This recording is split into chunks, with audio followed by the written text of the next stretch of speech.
We did it, Charizard! We're about to face the Elite Four. All we have to do now is walk through those doors. Prepare for trouble and make it double. To protect the world from devastation. To unite all peoples within our nation. To denounce the evils of truth and love. To extend our reach to the stars above. Danny, Jake, Team Rocket blasts off at the speed of light. Surrender now or prepare to fight. Really? You doofuses again? My friends and I will defeat you. That's right. We're back. And this time we're going to take that Charizard. Well, I guess one more battle wouldn't hurt. Charizard, go! Oh no, a Pokemon battle! Elekid, go! Now, Jake, it's time to use that secret move we've been working on. Elekid, use Thunderbolt. You can't do that! You attacked me! That's not cool. We're the bad guys. Well, in that case, Charizard, use Flamethrower on Team Rocket. Team Rocket's blessing home again! Good job, buddy. Play with the dragon, and you get burned.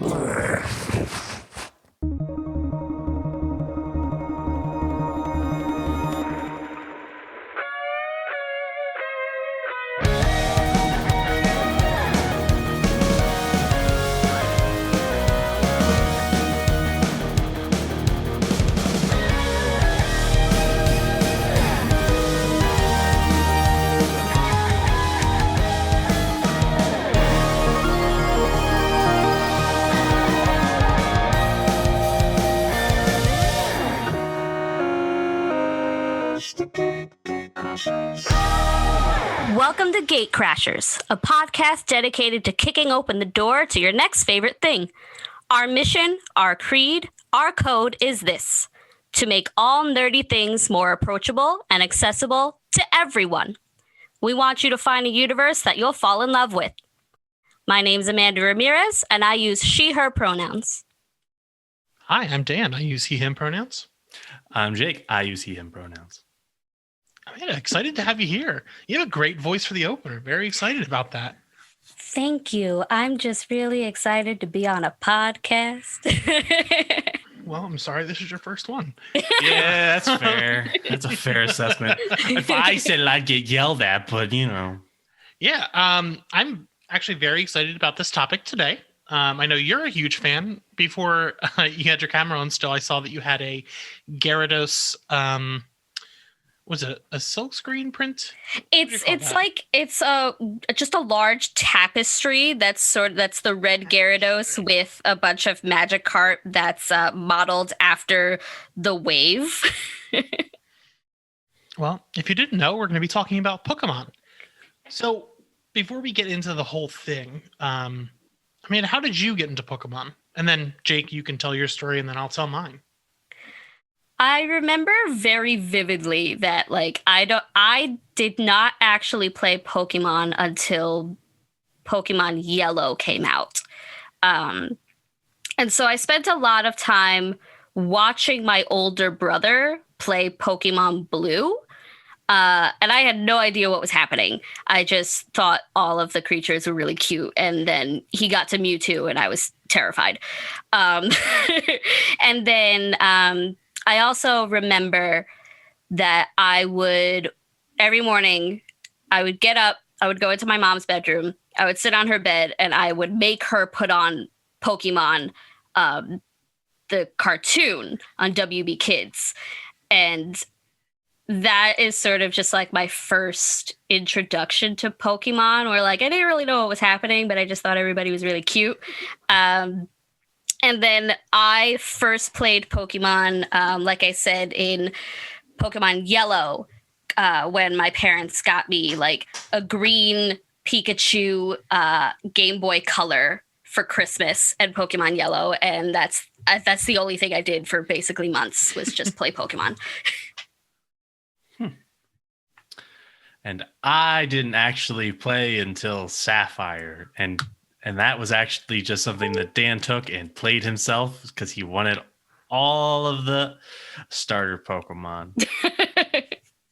That sounds about right. And then you use an actual replay to get all the other Pokemon. I did. What? Sapphire is the counterpart of Ruby, right? Yeah. So I was I don't remember how, I was probably 6 or 7 when the like craze began. The Pokemania, if you will, better than Beetlemania. It's way cuter. I'm going on record here. Pokemon's better than the Beatles. Hot takes. But I mean, it's not a hot take. Pokemon's the biggest media franchise of all time. I remember going down the shore in the summers with our family, and like me and my cousin who were a similar age, like trying to go into all these little these little shops on the boardwalk to try to find the Pokemon like card packs. I'll be honest, I don't think I ever knew how to play the Pokemon card game. Yeah, I didn't. I don't have a single clue. I didn't know anything about it until senior year of high school when my friends started playing it, unironically. Yeah, I mean, somebody we know, Dan, lost a girlfriend over.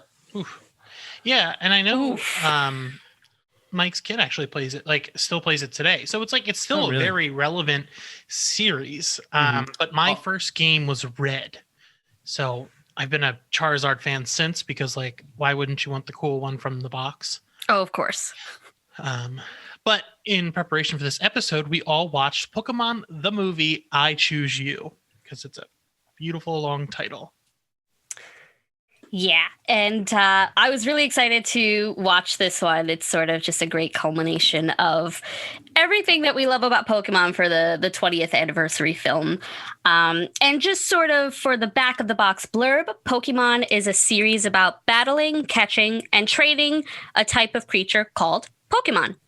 And it stars Ash Ketchum, who is a 10-year-old from Pallet Town, and we join him in this modern retelling of the classic story, which features 100% less damaged bicycles and a bunch of new faces.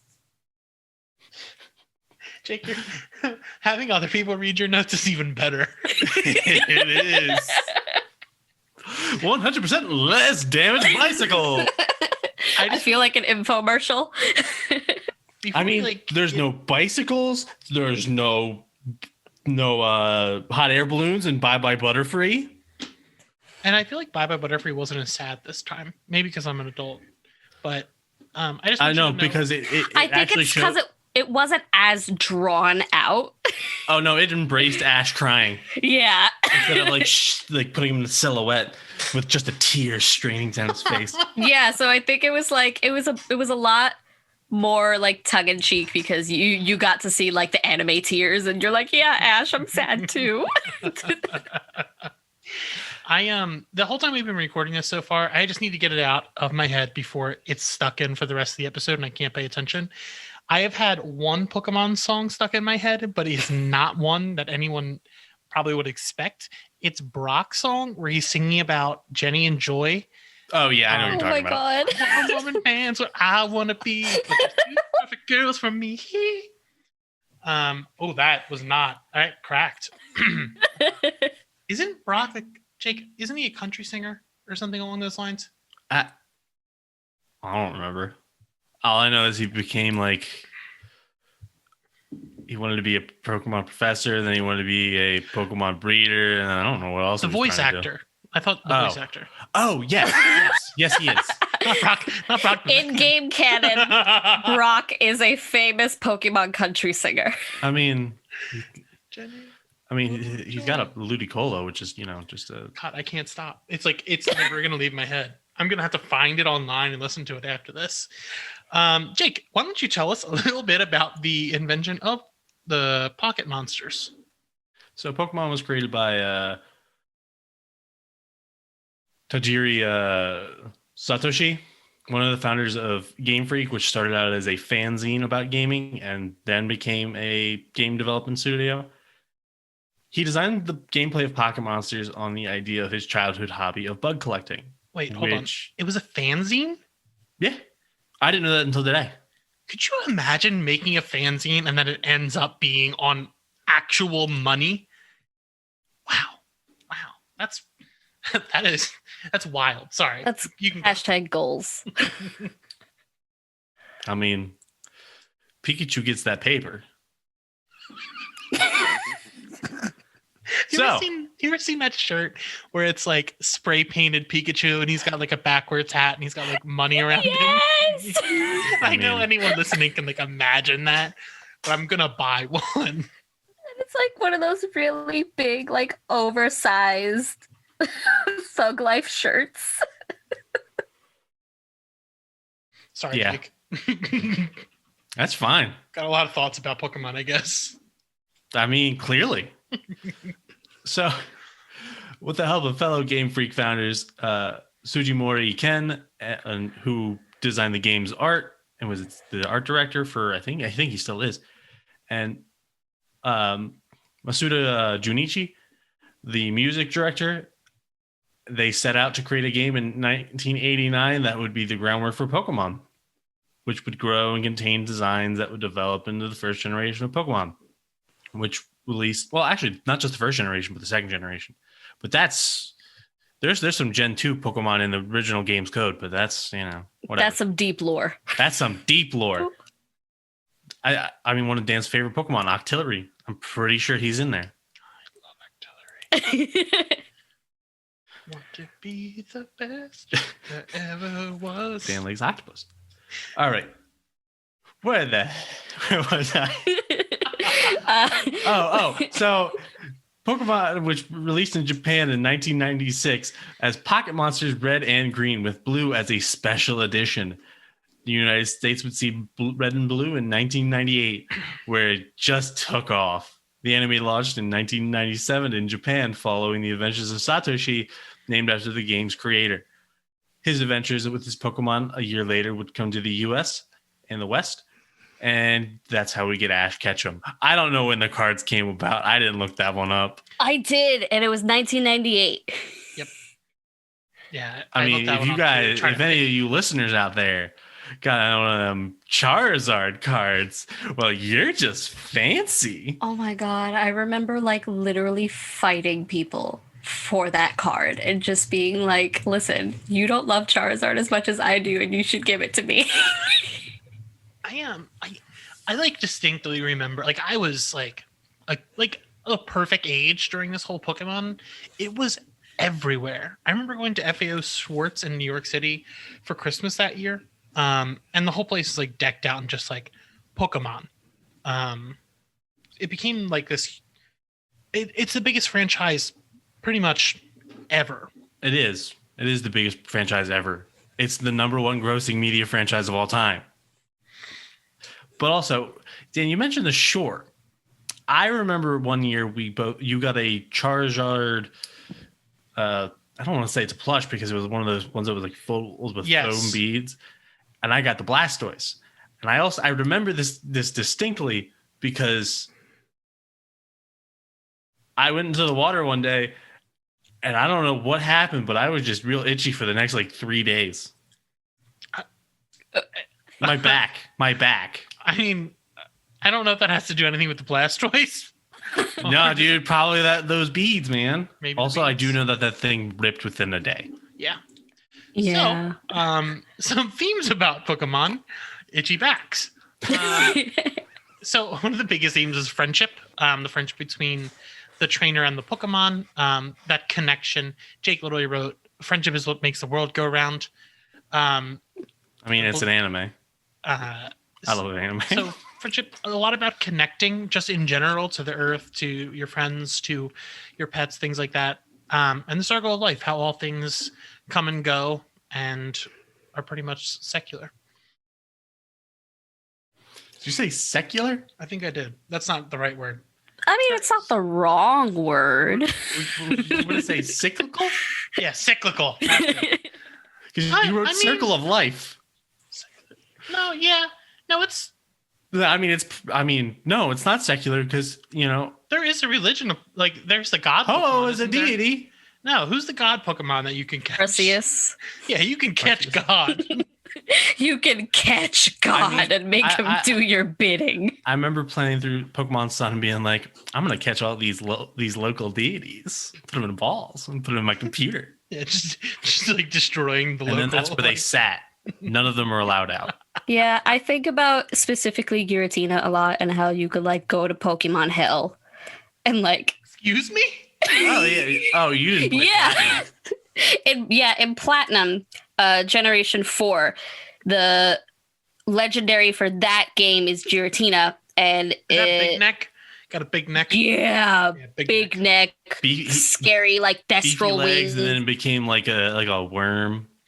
Yeah, it does become a worm. Big And ghost like the worm. whole lore behind Giratina specifically is that like He's a ghost Giratina, worm?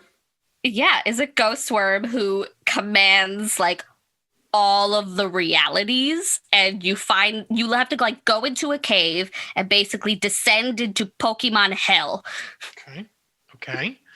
I'm like your parent who calls every Pokemon Pikachu. Like at a certain point, I don't know their names and I just call them by like things. Like there was a new one in new game and I'm walking around. It was like a Shocky spider, this electric spider. I was like, oh, that's pretty cool, little Shocky guy over there.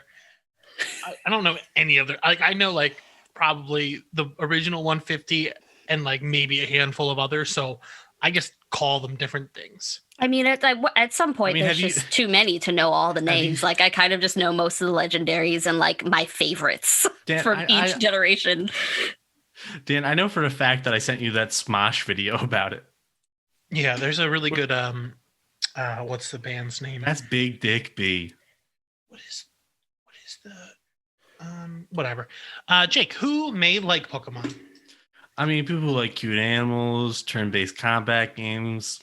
I don't know. You ever seen Pikachu? Adorable. Yeah, I think Pokemon has a wide enough range of things that you can get in anywhere. You could do the cards, the shows, the movies, or the games. I know most people. Yeah. And I think what's like really great about Pokemon as a franchise is that like as a millennial who thrives on nostalgia, I am a big fan of like any kind of media franchise that like tries to grow up with me, you know? So like you have Monsters University, you have Toy Story, and you have Digimon. They sort of did the same thing. And what's great about Pokemon is that like it doesn't do that. It doesn't cater to a specific generation. And what's really great about that is that like any kid can come into Pokemon at any time and not feel as if they're missing something. And like as a longtime player of the game, that can sometimes be very frustrating where like I get into the game and I'm like, I know exactly what I'm doing. Please just let me go. And like, I don't need you to teach me how to catch Pokemon. I get it. But what's so great about that is that anyone can come to the games at any time, either at Nintendo Switch level where they play, you know, Let's Go Pikachu or the new Sword and Shield or like whatever they decide to release next, or you know when Nintendo decides, hey, we have a new platform and also here's more Pokemon, you know, you can just keep coming back to it. And the anime does the same thing, the movies do the same thing. Like there's 25 of them and they all just cycle through that same you know, the themes of friendship and how the people you love never really leave you and how everybody comes back, and connecting with the world and connecting with nature and just sort of being yourself in that way. I mean, it also helps if you want to be the very best, the best there ever was. Oh, everybody can connect with wanting to be the very best and also catching them all. Sorry, I just completely blacked out. I'm just sitting here like, wow, there really are a lot of songs about Pokemon. I am so compelling that you just zone out. I was listening to you. I was like, there is so much Pokemon content. Like man, watching these. That's movies. how I feel in every time we talk on the podcast. You just black out. Yeah, I black out. I mean, I'm pretty much I'm just playing with this fountain pen at this point. You black out, and then 2 minutes later, you're like, "Oh, it's my turn." I mean, that's podcasting. So where can the listeners find Pokemon? And it's a lot of places. Truly, anywhere. Like it's the highest grossing media franchise of all time. Like we've said this several times. But yeah, you can find it pretty much anywhere. Like Jake mentioned, Pikachu is on literal money. You can play the games, you can watch the shows on Netflix, you can watch a lot of the movies on Netflix. You can walk into any Target and find Pokemon cards. Pokemon the movie, I Choose You, the one we watched today specifically, is on Netflix. And you can also catch the latest game in the franchise, Sword and Shield, on the Switch. Pokemon Go, which came out in 2016, is also available on most, if not all, smartphones as a free app. And there's also a new Pokemon trading card game online app that is also free for smartphone users. So pretty much if you have access to your friend's Netflix password, if you have access to a smartphone of any kind, if you have been privileged enough to get a Nintendo Switch, you can't go like 2 feet without seeing Pokemon somewhere. It's pretty big. So to avoid spoilers for the movie and our general Pokemon discussion after this, just pause here and come back if you're looking to hear what we have to say.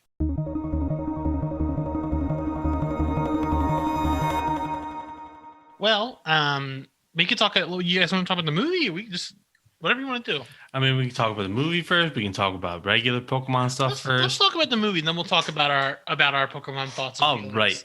The new characters replacing Brock and Misty. I'm okay with it. I think Verity and Sorrel were better than Brock and Misty. But I did notice that the credits showed all of Ash's traveling companions. I thought that was so sweet. Like I'm gonna go. Showed Tracy. I'm gonna go on the record here and say that I cried for basically the entire hour and 34 minutes of this movie. I'm a big softie on the inside, and yeah, I really loved Verity and Sorrel. I think they brought like something really fun and new to the movie, because like they definitely needed to do something different if they were really going to sit here and be like, okay, we're gonna take all of the best moments from like the first season of the Indigo League, put it into a movie, and also give it a new story arc that like everybody has been waiting for since we found out that the Pokemon that Ash saw in the first episode was a Ho-Oh. Which like I don't really know if they ever touch on it that in depth in the anime, but watching the movie, Verity and Sorrel were super fun, and like a really fresh take on the two archetypes of Ash's companions, of having that like really studious one and then the one who's like essentially his rival in that sense. And then like the credits showing all of Ash's previous battle traveling companions was just, I thought that was a really nice touch. How do you feel about Cross versus Gary? I mean, Cross did not say "smell you later" once. I miss Gary. That took Jake out of the movie. He's like, nope, can't do it. No, this guy too edgy, not a bully. I think if I'm really gonna sit here and like break down narratively how I feel about these specific characters, there's really nothing about Cross that makes me not want to throw him out a window. All right, this is my feather. I'm gonna be honest. As opposed to like Gary does eventually become redeemed in that way, even if he is still kind of annoying at the end. Like I was watching this movie and Cross was mean. Like he was edgy. He was spiteful. He hurt Charmander's feelings. So me, an adult watching this, if someone were to do that to my friend, like a dog that I love or something like that, I'd probably fight him. Like I wouldn't Pokemon. I'd be like, all right, let's just throw down.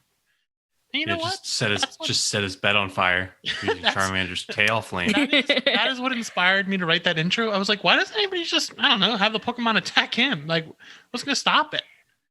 And then how come he gets a level 3, like a third evolution? That's not a starter, right? That is a No, starter. Incineroar is the final evolution of Litten. I want everyone to know that is the starter that Dan chose for Pokemon Moon. I never finished Moon. I mean, I always pick the fire starter, so I did end up with Incineroar. But like, if I'm gonna go back, not if I'm gonna go back, I have gone back and done it again. I pick Rowlet. I picked Rowlet. What's the little one in the new game? The one that I picked, the fire one, was a pig, right? No. The it's new bunny. The newest one is a bunny. Got it. Like, bunny. The pig is in Gen 5, Dan. Yeah. I picked Grookey, but then I realized Grookey doesn't evolve into anything interesting.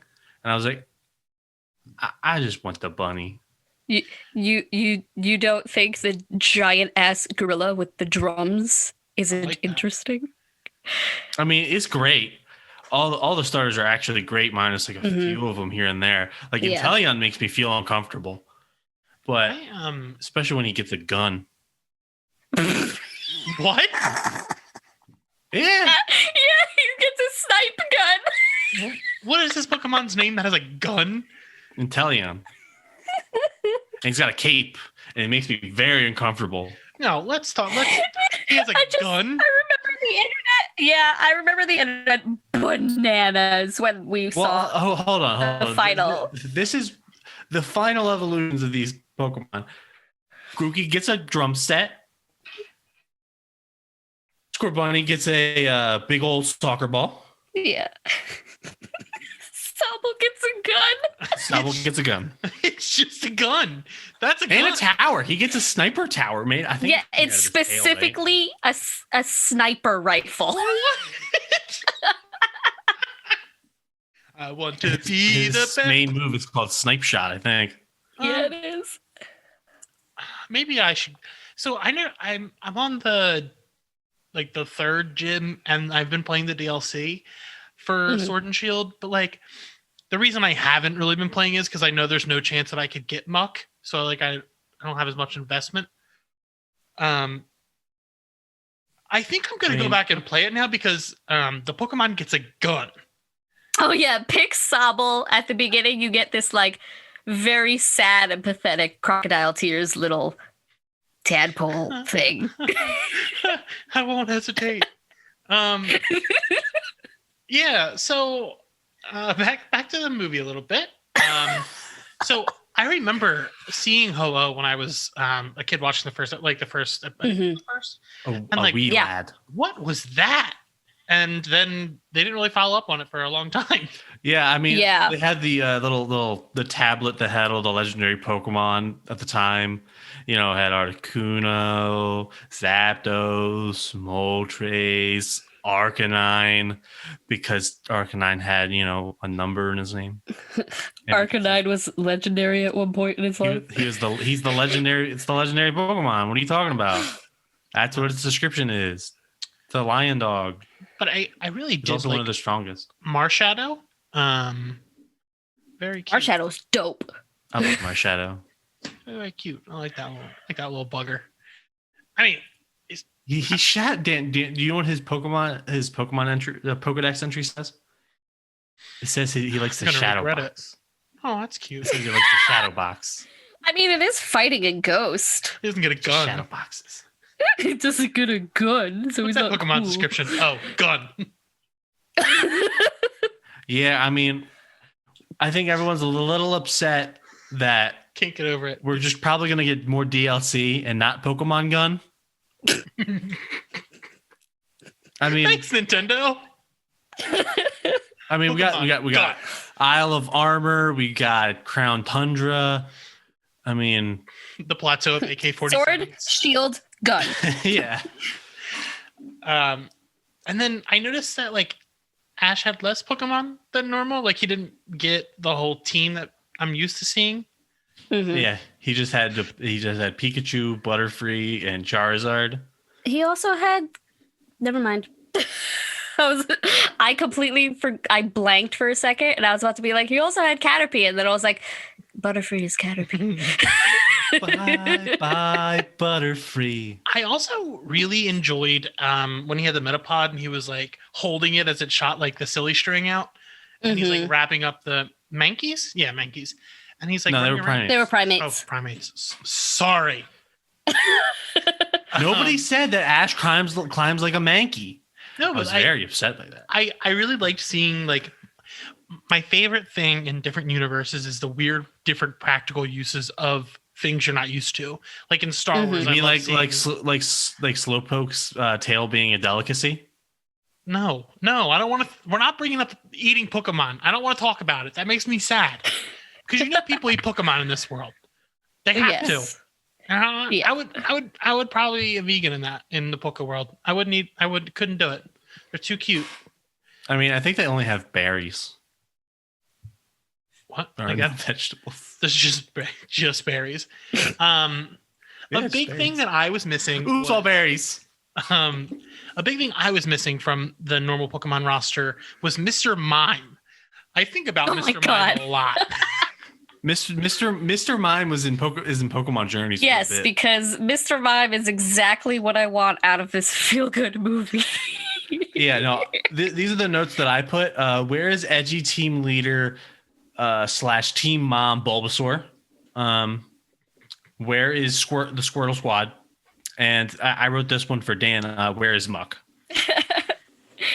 Yeah, I do think that as a person who went into this movie like knowing exactly what to expect from it, I was missing those more iconic moments of like, you know, having Ash win Bulbasaur's trust and having him win Squirtle's trust, and how both Bulbasaur, Squirtle, and Charmander all sort of came from like very different backgrounds, and it really exemplifies this idea. Squirtle was a criminal. Yeah, Squirtle was a criminal. My favorite bad. criminal. But it definitely, these moments sort of exemplify what Pokemon is about and sort of what they really keep trying to like hammer home when they talk about Pokemon at all. And this idea that like friendship is really what connects us all, regardless of whether we want to, you know, be great Pokemon trainers or if we want to be like really fun podcasters. It's really just this thing that unites everybody. So I was missing Bulbasaur and Squirtle in that sense, especially because they're such iconic Pokemon. Like they were our first starters. But I guess somebody coming into this movie as like this is their first introduction to Pokemon, they wouldn't be missing those two things in the way that we are. And I think it's really great that the movie does end up taking so many cues from the original series and like letting us have that really heart-wrenching moment of finding Charmander in the rain. And God, that it was was so much much more sadder. emotional. Yeah, like That was so much sadder than I remember. because like someone hurt his feelings, then left him for dead. Like, damn, that hurt. But yeah, this is like probably the best point to like get into Pokemon. This movie was just like one of those things you're like, oh, if I knew nothing and I turned this on, I would have had a heck of a good time, especially if I was younger. Like I would have. I, as an adult, I loved the movie as well. Like I think I don't vibe a lot with a ton of anime humor and stuff like that, but I think this was like Western enough that like it still did still hit me, that I really loved it and appreciated it. Did it hit you like Ash hit Professor Oak's stairs? Several times. Who's Ash's dad? Because they mentioned him in this, like, and normally I don't think they mention him too much, other than he was a Pokemon trainer and he left, right? I think Yeah, they usually kind of just ignore the topic. I think they've met, like, I don't remember if it was the Japanese version, the English version, but I know one of them mentions, hey, I'm having a grandfather that you never see. His dad's Giovanni. Putting it on the table. I mean, his I mom would divorced him. love that. That would Um, just complicate everything in a way that I'd be like, yes. He was my favorite character. Surprise. Surprise, surprise. Dan likes criminals. No one saw that coming. You all thought Dan liked heroes, didn't you? But we got you. We pulled the fleece over Just your kidding. eyes. Everybody who listens to this knows that his favorite character is Grimace, who started out canonically as a villain and then became a poet. On my desk in front of me, I've got Grimace. I've got a statue Gobby cheeks. of Green Goblin from Spider-Man 1 with Willem Dafoe. I've got a Putty from Power Rangers, Jabba the Hutt, and then 2 other Green Goblin things, and Mr. Freeze. So if we didn't know where my things lie, it's in villains. But there wasn't other than Jesse and movie did a great job with Team Rocket. Like they were. Oh yeah. Hold on. Why did they say blasting off again the first time they blasted off? For the bit. For the bit, but like they've been losers for a long time. I think they failed. No. In this version, they were big enough criminals to where they had wanted posters. They were actively wanted by the police. Officer Jenny was going to hunt them down. Huh. They're just maybe. Oh, he's right. Yeah. And then they have these big wanted posters where there are photos of them, like getting all these Pokeballs, which you assume are filled with Pokemon. You don't know that. They could just be empty Pokeballs. But there are photos on these wanted posters, but they don't succeed once. You think Pokeballs are expensive? I feel like they can't be cheap. Like they can grow and shrink. I think in a creature. I feel like in the canon, like a Pokeball as like not being a great ball or an ultra ball or a luxury ball or any of the other like specialty ones, like just a regular Pokeball is kind of just like, here's $5, give me 5 Pokeballs, thank you, bye. And you get what you pay for, and like sometimes they suck. And then as you try and like get better Pokeballs, then it probably is like, okay, now it's expensive. Like best Pokeball is Quick Ball. If I tossed a Pokeball at Jake, could it then store him in said Pokeball? I don't like the way where this is going. Well, it'd be easier for travel. So we don't really know much about like the actual mechanics of the Pokeball. Like if we wanted to hold on. We know Pikachu does not like being in it, so it's probably not too comfortable. But like lots of other Pokemon enjoy being in it. Yeah, you'll be fine, Jake. It's only like a plane ride. It's like, say we want to go to Japan. Let's put that hypothetical. What if I put you in a Pokeball and just kept you in like my book bag? It'll be fine. It's like the TARDIS. It's bigger on the inside. Yeah, you'll be all right. We'll figure it out. Jake, so what's worse? Seeing Ash ghost into the boring world without Pokemon, or him turning to stone in Pokemon the first movie? Yep, Mewtwo Strikes Back. Wait, is the first one Mewtwo Strikes Back? I thought that's the second one. It's Pokemon the first movie, and then there's like a colon, and then it's Mewtwo Strikes Back. Yeah, and then there's also the remake made version of it for Netflix. And then there's like the other Mewtwo one, because there's a second. There's Mewtwo Strikes Back Evolution, which is the Netflix one, and it's like the 3D CGI CGI ones that I'm not wild about. We don't like that, but it's fun. I firmly am in the camp of like Ash turning to stone is infinitely more upsetting because you have the Pikachu evidence. Just crying is a lot sadder than Pikachu non Ryan Reynolds Pikachu talking and saying, well, I love you're my best friend, and then oh no, Ash died. I remember when the movie came out, when this came out on Netflix, and I hadn't watched it yet, and everyone was like, Pikachu talks. And I was like, what do you mean Pikachu talks? This isn't. Oh yeah, I remember It's that. not Detective Pikachu. What do you mean he talks? I also keep seeing that a Tumblr meme where it's when Ash tells Nurse Joy that he battled Ho-Oh, and then she goes, huh? And it's someone explained it as Ash threw a mouse at God. I love thinking of the legendary. Like, the legendaries are a big deal. And like, you as the player, just like, yeah, whatever, I'll figure it out. Just got to catch them at the right moment. Quick balls only. I remember seeing the first movie as a kid. I think we got out of school early that day, Jake, to go see it. I think so. But yeah, so Jake, this was his question.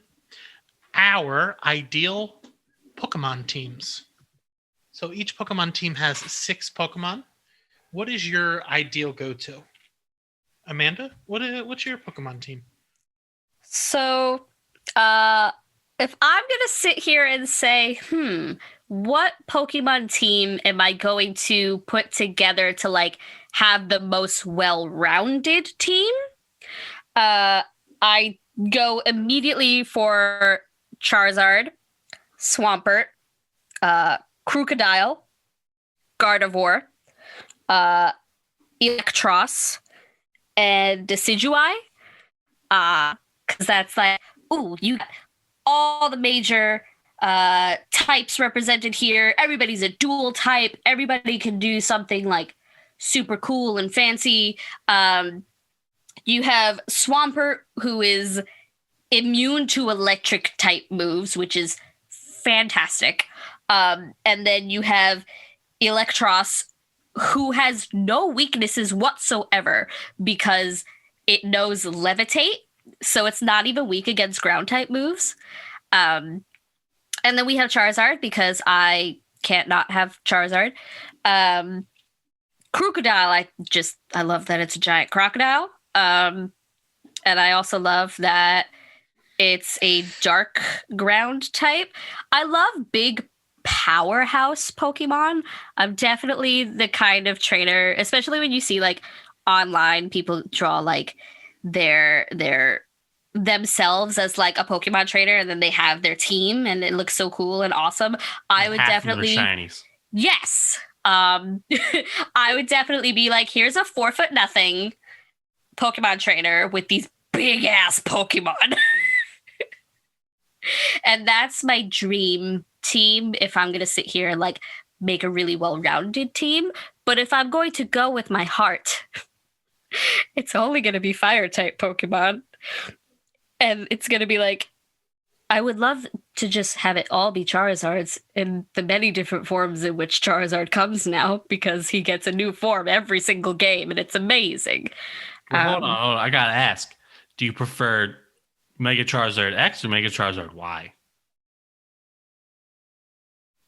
Please hold. I'm trying to remember which one's the dragon type. X.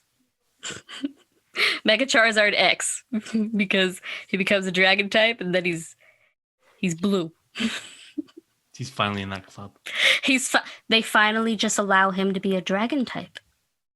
Why don't you just do it? Just change his subtype. Just make him a dragon type. It's fine. Oh no. Yeah. So following my heart, I picked Typhlosion, Samurott, Dragonite, Lycanroc, Marshadow, and Bolthound. Bolthound is because it reminds me of my dog. So both of your teams sound like balanced and like would look totally normal in one of those Pokemon pictures. Like the trainer with their Pokemon, like those teams sound like solid teams. Then you've got my team, which is Muck, regular Muck, purple Muck. I don't need anything special.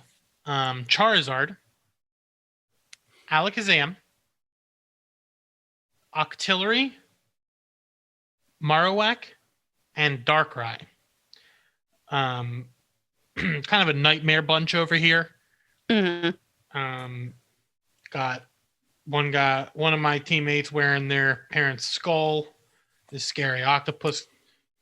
Alakazam, just kind of uncomfortable in general. And then Muck. And a sleep paralysis demon. Yep. I have no idea what balance means. I'm one of those people who will take the one team of Pokemon from the beginning to the game till the end of the game. No switching out, no grinding. Nothing. Route 1 bird. Yep, just going. I think I still actually have a Route 1 bird on my sword or shield, whatever one I have. You have sword. Yeah. But you got with the sword and shield. I did. I like the buttons. That was that's the whole reason I bought the sword and shield switch. It's because it has the nice buttons. Mhm. I don't want anything plain. But Jake, I know you wanted to talk about the legendaries and mythicals. Yeah, I mean, we got they chose specific ones. I mean, there's only one mythical in this movie, and that's Marshadow, who's my little shadow boxing bundle of joy. But I kind of wanted to talk about the fact that I didn't understand what Marshadow's deal was in it. Like sometimes it was, oh, Marshadow will stop you from giving in to evil, and then it just gives in to evil. It happens. I think Marshadow's whole deal is like to operate purely as this sort of morally neutral Pokemon, in that like when you have Ash after he loses to Cross for that first time and he runs into the forest and he yells at Pikachu and he's by himself and the rainbow wing turns black.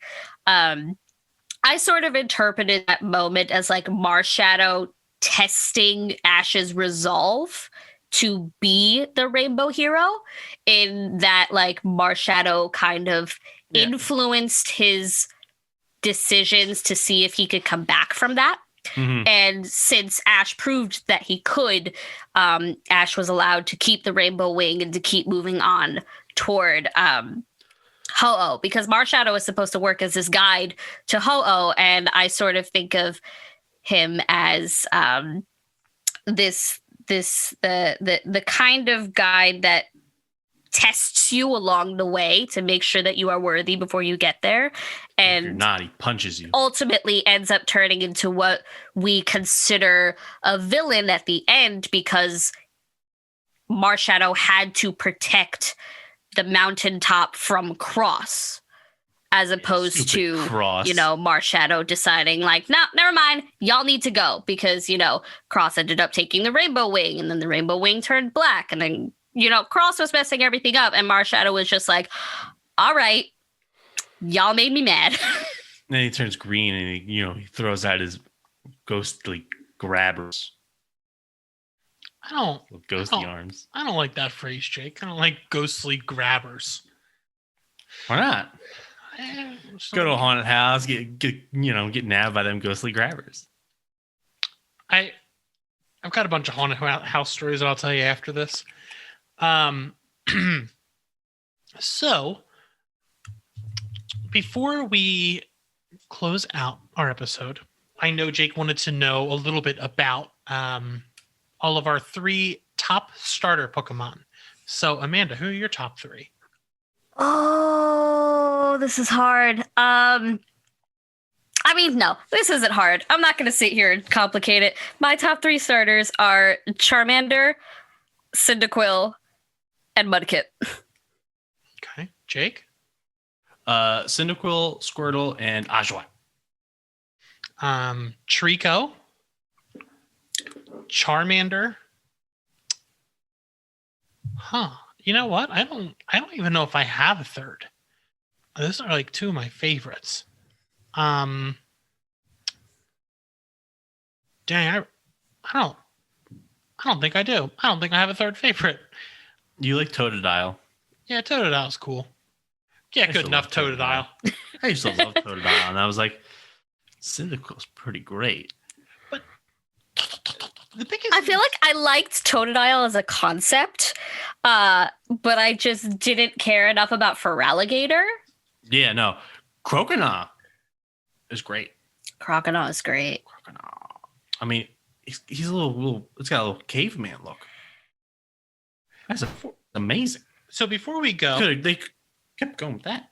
I did want to talk about the fact that this movie and the whole series is just like you're pretty much a 10-year-old kid who just goes out into the woods around the country to catch Pokemon without any parental guidance. So how do you feel about that? I mean, as a kid, when I went into it, it's like the ultimate wish fulfillment, you know?